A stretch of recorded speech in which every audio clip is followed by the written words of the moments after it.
G'day punters, welcome back to the MacBet Early Move Lockdown Edition, where we preview the feature race on the Saturday in Queensland. It's racing at Doomben this weekend. John Mcleod, how are you going there in the Bat Cave, the punting bunker? Well, is it the Bat Cave or the Bird Cave or the Bird Cage? I don't know. The Mac Cave. You've got too many names going around. We probably need to settle on one. But yeah, how are you going there in the den? Yeah, it's a cage anyway. It's not the cave, it's a cage, I think so. The rage cage. Yeah, it's a bit different going back to the old way of not looking at the horses and not being in the yard and seeing what's going on. It's sort of like it is taking a little bit of. There is a lot of difference. You know, it's amazing what the difference is. I sort of thought it would be quite easy, but you know, when I went back, it took a while to get used to it. Now I've been back, it's getting a bit used to getting out of there and not actually seeing the horses and looking at the horses, what you want to back, and you know, and putting a line through a few that you don't like or something like that. So it's interesting. So how long were you doing this, what you're doing now, betting from home, not going to the track? Feels like you've done that for a lot longer than you have been yard watching. Oh, no, I was in probably more yard recent times. Yeah. Yeah. Well, I would say the first 20 years of my punting career would have been yard. Yeah, right. And you know, being down there and having a look, and then probably the last 7 or 8 were not going to the races. Yeah. And then going back again. So, you know, and there's no doubt that there's an advantage being there, and our results actually proved that. You know, for sure. We were sort of solid over that period, but you know, in the last probably year, our results have really improved. You know, and so, and it's not just the change that we make as far as on our late mail thing. It's what you learn from seeing the horses with the horses when they race the next time. Yeah, that's the advantage, you know. And that's why the units are pretty, you know, are good even without the late mail, you know, because you've got a better handle on it. Yeah. It's just a big advantage. There's no doubt about it. That's massive, and results have been massive this year. I'll take this opportunity to sort of chat through the results. What we're winning at 15% for the year, so we've sort of chewed into that 17 a little bit. We're up 266 units, but yeah, in the last sort of week, we've dusted about 20-ish units. These results don't include Wednesday, where we had an okay sort of day, but yeah, feeling the pinch just a little bit slightly at the moment. Yeah, we burnt some last week. It was, you know, a lot of bad horses. We've just got to be very careful over this period to bet into races that are no good. You know, the horses are no good because they're very inconsistent, and you know, we're just got to be careful. But in saying that, if we find a race where there's an up and coming type of horse against pretty ordinary horses, well, then we're going to have to take a bit shorter odds than we would normally like, but they should be winning. So it's a different beast this time of year. You know, it's probably going to be the same for the next leading up to the Melbourne Cup, I'd say. And you know, but apart from that, I like this time of year. Usually, it's sort of been our best period. Now, after the Winter Carnival, this period was really good, and then leading into the Summer Carnival. So hopefully we can turn things around, because last week it did, you know, it was a bit of a jolt to the system in losing because we've been going so good. We're spoiled. I think we've been absolutely spoiled, and it feels like it's your right to win or have a winning day. And then when we have a losing day, you feel ripped off and surprised. But that is exactly how punting works and racing works. So I think we've just been a bit spoiled at the moment. Yeah, you just got to roll with it. But you know, it's not to say that I haven't gone back over those results to find out what you know, what's been wrong, or what's is there a problem there, and you can't jump to conclusions, but you can still have it in the back of your head and sort of remember it and say, okay, that's the same thing as happened last time. Maybe we need to change that. You know, so it's just something that I do automatically, and something that everyone should be doing if they're doing some form. For sure. And yeah, speaking of having a look over things, the boys have started pumping out some New South Wales stuff. Kembla Grange today recording this Thursday arvo. But yeah, they've got the capacity to sort of start doing a couple of races down there. We sort of send them out to the subscribers for free and just sort of see how we go. Yeah, he's pretty much a Sydney bloke and who wants to bet on Sydney, and he lives down the Gold Coast, so he likes betting on the Gold Coast as well. So, he's been doing this on the side as well as the Gold Coast, and Tom's sort of got a bit of interest in it as well. So, but if they're keen to do it, why not let them go? And they're from what I've seen, they've been pretty good at it. So it'll be interesting. We'll just throw it out there.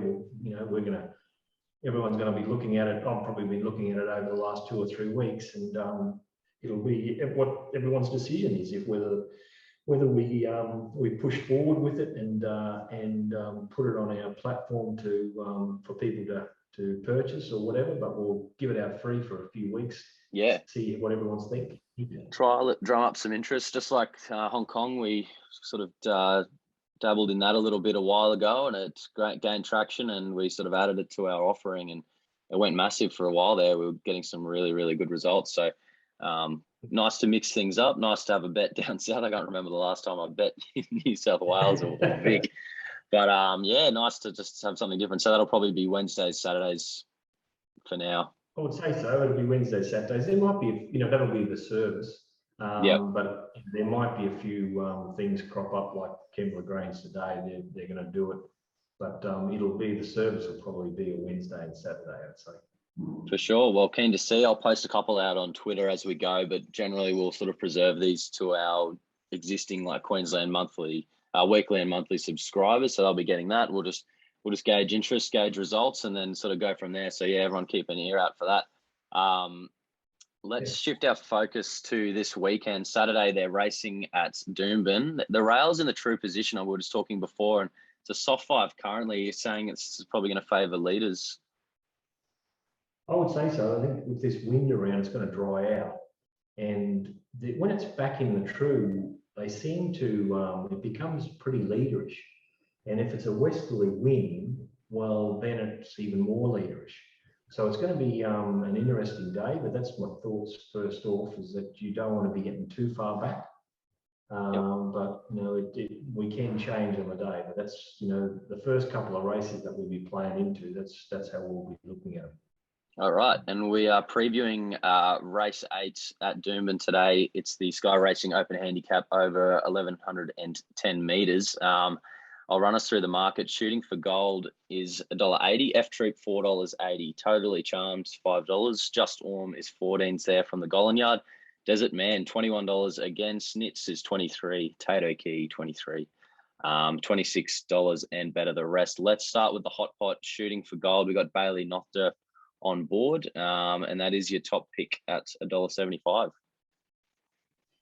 Yeah, the reason why we've done this race is I think it's the best race in the day, and it's just a very interesting race. It's not something that I want to be charging in at the moment, that's for sure. I've got to wait, but it's just really interesting. You've got a couple of leaders here with apprentices on it, with Desert Man and F Troop. Now, I can't complain about the ride on F Troop the other day, just in trying to hold it up and get the distance and sprint home. But I think the words I come up with is, I can't remember who actually ever said it, but it's just let fast horses run fast. And it's just true. You don't want to. The first thing I'm looking at when I see a horse pulling is that it'll collapse. It's uncomfortable. And, they can get the tongue over the bit. They can, there's a lot of things can happen. Yeah. And this horse was pulling his head off the other day, and I think if he pushes or if she pushes the button out of the gates, he does, Jaden Lloyd. Well, he'll run quick, and then Desert Man with the girl on it, she's going to be getting up there early to try to cross. Yep. So they're going to go really quickly here. Now, if that is the case, well, then they're going to spread it out, and Shooting for Gold is going to possibly get in from the good gate. Bailey's just riding, perfect. If there's a bloke here in Brisbane that I want to bet on and consistently bet on, and is for two blokes, Brad Stewart and Bailey. I think Bailey's not too far off Brad.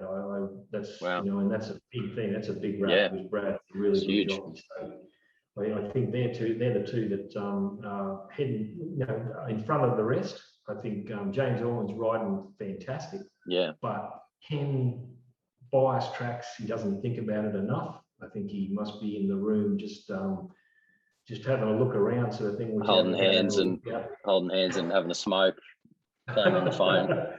Yeah, well, he just makes too many blues, in on bias tracks. So, but it's not to say he's not a good jockey. He is a good jockey.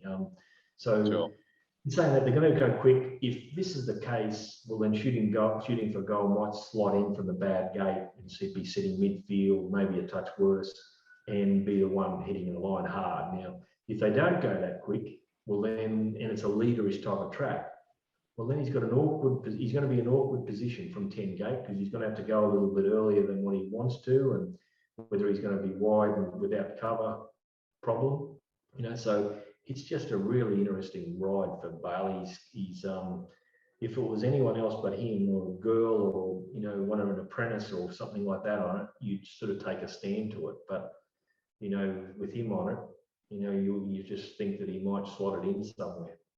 All right, and we've talked about F Troop. That's your third pick. Your second pick's actually Totally Charmed, the 6. That's $4.80. And we'll talk about fourth pick as well, Freddie Foxtrot. How do you rate their chances in the race? Well, Freddie's got the ability to win this, especially with a good jockey on it. But his trial was only fair, so that's a concern. And the other was Totally Charmed. Its win at Caloundra was fantastic the other day. I think his last 3 sectionals he broke par and quite convincingly, and he eased him down a little bit. So it was a very good win, but that's fresh. And I think he might be a bleeder from memory. I'm just not 100% sure. But, they don't go as good second up. So I'm a little bit concerned with that. And I'm concerned that he's possibly going to have to come from behind shooting for goal. So that's another little bit of a problem that he's going to have to make ground on it. So it's, there's lots of ifs and buts about this race. If Desert Man wasn't in the race, I'd be happy enough to throw something on F Troop because I think if you let it run and with the rail, with the rail in the position it is, the westerlies, if it's there, he's going to be hard to run down and they're going to be running time. But I'm worried Desert Man's going to get up there with the girl on it and put pressure on it, and then all of a sudden they're going to fall apart. Yeah, mate, that'll be quite the speed battle there. So, as far as an early move, if you're betting early, probably sit on the hands until Saturday. Maybe if Desert Man gets scratched, you could back F Troop. Yeah, definitely. I think that's probably not a bad little play there because you're going to be on a back F Troop and then back shooting for goal in the run because it's going to be a bigger price than what it is in the run, I would say. Yeah, right. Well, there we go. Guys, make sure you head to macbet.com.au to get all the information for this weekend. We'll have tip sheets there which give you top 4 in every race and recommended bets, whereas Platinum a little bit more expensive and there's a little bit more info there as well. You get the rated prices and both subscriptions. You get access to the WhatsApp late mail, which back to winner yesterday, John, at Eagle Farm. Yeah, we were up and down yesterday. We had a chance early and he dashed clear and got run down by a horse, which I thought would be in the opposite positions. I thought we would be the stalker and not the stalked. Right. And that was the problem. And but then we found a winner after that, and then we fell into another one later, and the favourite was able to win. They went a bit quicker than I thought. So it wasn't such a good day. I think we might have just lost on the day. Yeah. But, it's just maps stuffed us yesterday. I must say that. We had them going a bit slower than what they actually did go, and we're on a couple of leaders that were in the wrong spot. Okay, and how are you finding the coverage from at home, like trying to watch them in the yard? You got Sky Thoroughbred Central running there. Can you really get a good look at how the horses are walking, or are you sort of just not even trying with that? Terrible. Absolutely terrible. If someone says they can do it off the TV, they're cracking jokes. I think they've got to, they're really. I'd like to hear a lot more interviews with the trainers and the trainers of the horses or jockeys in the race, Yep. actually giving their Some opinion on insight. how the horse look. Because every horse that walked around, it's got a chance. It went good the other day. It's every horse has got a chance. It's all positive. Why not just instead of talking to the trainers after the race and finding out that geez, this horse worked really well and everything. Yeah, he was ready to go today. Yeah, great. Don't care. Who cares post race? You want to know pre-post. So line a few 3 or 4 trainers up and and talk to them and see what they're going to do out of the barriers and whether they're going to go forward or not and all that sort of stuff. That's valuable information. Even 2 minutes. 2-3 minutes out, you're not giving away all your tactics. It's only a couple of minutes. That word can't get to the jockey or whoever. If you're just going to put it up on Sky, it doesn't matter. It's a run. It's late enough. Even if they interview them and then they put it up later, sort of thing. I think it's definitely an advantage in finding out that information beforehand, instead of the commentators saying that every horse has got a chance in the yard and looks beautiful. They need a suggestions box. Sky Racing. I'm sure plenty of racing Twitter would agree with you. There's always plenty of people out to get them, so it's quite good. But anyway, John, great speaking with you. Good luck today at Ipswich, and good luck on the weekend. So I'll talk to you soon. Thanks, James. Cheers.